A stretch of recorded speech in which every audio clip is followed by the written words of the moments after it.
Welcome to my channel Lenomeet. Today we will going to discuss a very interesting topic from the anatomy, that is about the human heart.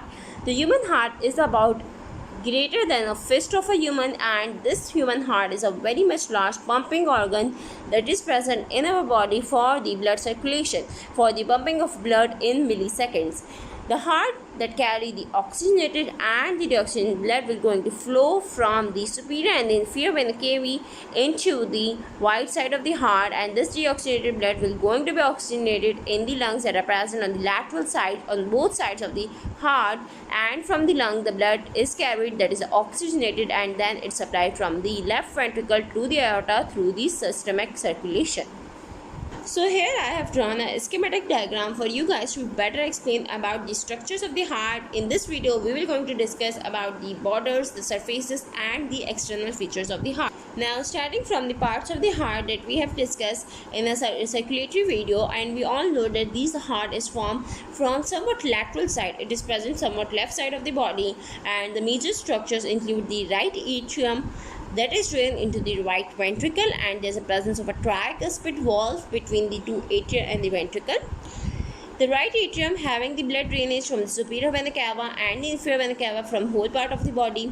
Then in the right atrium, the blood will going to flow from the right atrium into ventricle, and then from the pulmonary trunk. The pulmonary trunk will going to divide into two pulmonary arteries, and then pulmonary arteries will going to supply to the lung. Then the blood will go from the lung, and oxygenation of the blood can occur from the lungs, and they come into the pulmonary veins that carry the oxygenated blood in both sides of the atria of the heart. This oxygenated blood is passes from the left ventricle that having an atrial wall, and this ventricle is going to pass the blood from the ventricle atrium to the ventricle through the bicuspid valve. Then the blood is going to pass from the aorta, and that is supplied from the systemic circulation of the body. Also, one more important thing, that atria having a enlarged surface area, so they having a particular atrium having a particular atria that is present over the atrium, and they are covered with the connective tissue and the muscle tissue that is present, so they are providing the extra surface. Also, the walls of atria are less thicker than the walls of the ventricle, because the ventricles having a higher blood flow, and they having to pump the blood with the higher pressure towards the aorta and towards the pulmonary trunk for the oxygenation. So that's why the walls are very much thicker, about 3 times thicker than the atria. So now coming to the borders and the surfaces of the heart. If we see the heart, if we just consume about the surfaces of the heart, we know that this is present in the mediastinal cavity of the heart that is present between the two lungs. So on the lateral sides of the heart, that we call as the lateral surfaces having the lungs, or the pleural surfaces called as the pleural cavities. That's why the lateral surface is also called as the pleural surfaces. The inferior surface of the heart will be formed from the diaphragm that will be present here, and that diaphragm is going to separate the thoracic cavity from the abdominal cavity.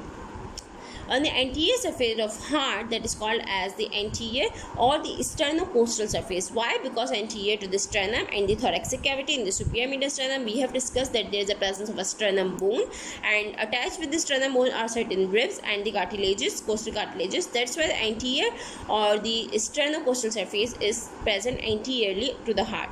So now we will clear about all the surfaces that we have discussed about the lateral pleural surfaces, the inferior or the diaphragmatic surface, and the sternocostal surface. Now coming to the borders of the heart. So there are 4 borders of the heart: the superior border, the right border, the left border, and the inferior border.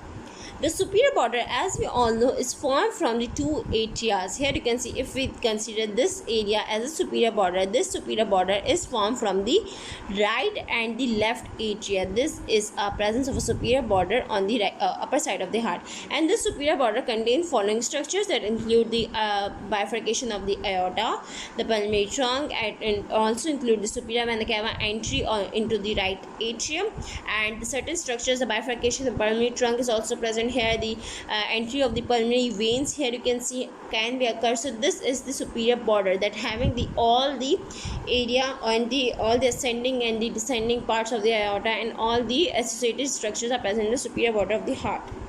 The right border is formed from the area starting from the superior vena cava till the right atrium, and it may occur at the right ventricle. Somewhat part of the right ventricle also included in the right border of heart. This right border of heart having the superior vena cava and the inferior vena cava, and this is mostly formed from the right atrium. So this part is the right border of the heart. This is the right border of the heart. Now coming to the inferior border. The inferior border, as you see that the heart is tilted toward the left, so the right ventricle is mostly towards the left side, towards the apex of the heart. So the inferior border is formed from the right ventricle, mostly from the right ventricle. The left border that is present here is mostly formed from the left ventricle, because here is the presence of left ventricle, and this left ventricle and the left atria, somewhat presence of the left atria from the left border of the heart. So I hope you will be clear about the borders of the heart and the surface of the heart. Now two important points of the heart where the certain important events can occur here. This part is called as the apex of the heart. This apex of the heart lie at the level of the costal cartilages, and this apex of the heart is important for the apex beat, that is we also call as the mitral valve beat. And this apex is mostly at the level of fifth intercostal space, and it is mostly formed from the left ventricle, that we call as the apex of the heart. The opposite to the apex of the heart is the presence of a base of heart. This whole part, including the right atrium, left atrium, and the associated structures, are forming the base of the heart. So the superior border is included in the base of the heart. So this part is the base of the heart. That is opposite to the apex of the heart, and these were the structures that are present in the base of heart, including the aorta, pulmonary trunk, and these are the pulmonary veins. The bifurcation of pulmonary trunk, superior vena cava, all entering into the base of the heart. So this was all about the structures, borders, and the external features of the heart. I hope you will explain well. For any query, comment below. Don't forget to subscribe. Thank you for watching.